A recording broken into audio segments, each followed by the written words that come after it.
Aquí estamos los hermanos en Cristo Jesús y se nos hizo noche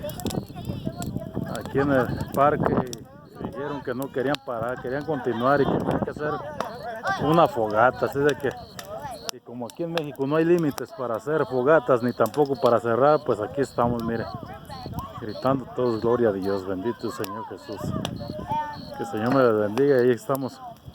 compartiendo con ustedes.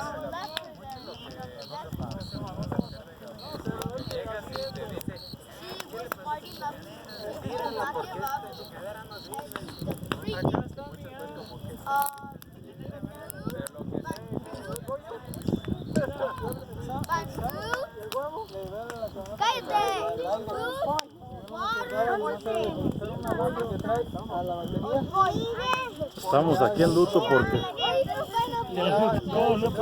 porque el coronavirus se murió.